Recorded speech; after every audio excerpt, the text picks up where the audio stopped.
السلام عليكم ورحمة الله وبركاته. ألف مبروك للنادي الأهلي. مباراة عجيبة جدا، غريبة. بدأت بهدف للنادي الأهلي بعد 12 دقيقة عن طريق كهربا من رأسية، خطأ جنش، عرضية طلع جنش، كهربا حطها بدماغه. ثم هدف تاني عن طريق حسين الشحات بعد اسيست جميل من كهربا 2-0. وانا قاعد بتفرج على المباراه 2-0 للنادي الاهلي، حاسس ان المباراه شبه انتهت في الشوط الاولاني.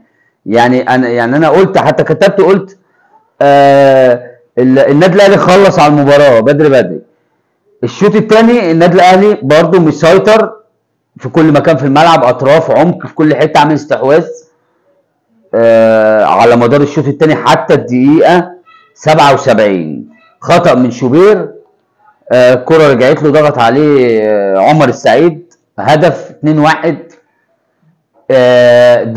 دوافع فرقة فيوتشر عليت.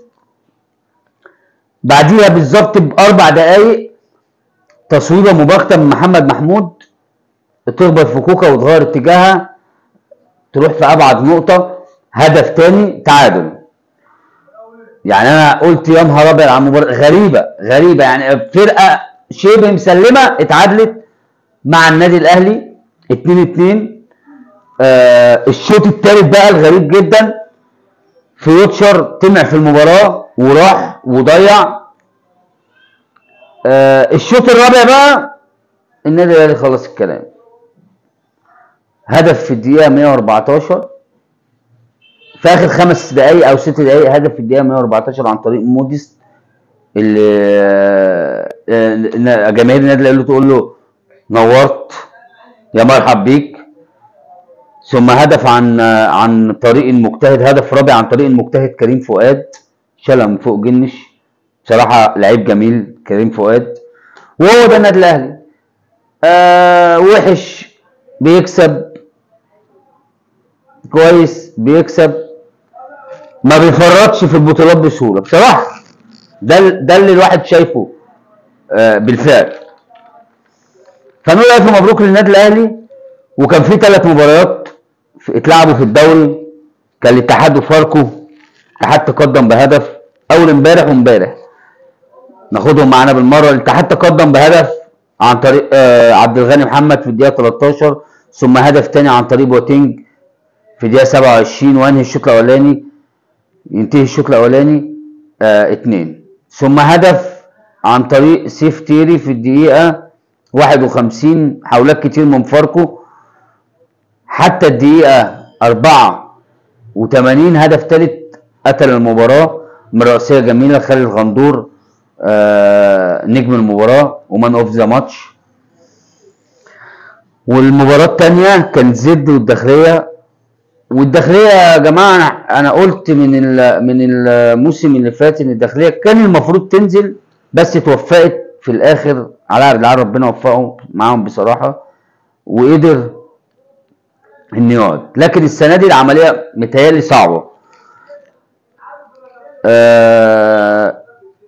حتى الوقت الضايع حبايب زد والداخليه، حتى الوقت الضايع من الشوط الاولاني، يعني الدقيقه 50 شادي حسين يحرز هدف، ثم هدف عن طريق زيكو الهداف الكبير، اللعيب الكبير بصراحه، في الدقيقه 66، ثم هدف عالمي عن طريق محمد سمير من كره ثابته فاول بره 18. وخلصت المباراه 3-0 او شبه خلصت 3-0. ضربه جزاء مهاب ياسر، لعيب اشهر، لعيب كويس وهيلعب في حته كويسه الموسم الجاي لنادي الداخليه، وتنتهي المباراه 3-1 لزد، اللي بقى المركز الاول في الدوري العام. في فرق لسه لها مباريات. النادي الاهلي لعب 6 مباريات بس ومتهيألي زد متأجله مباراه.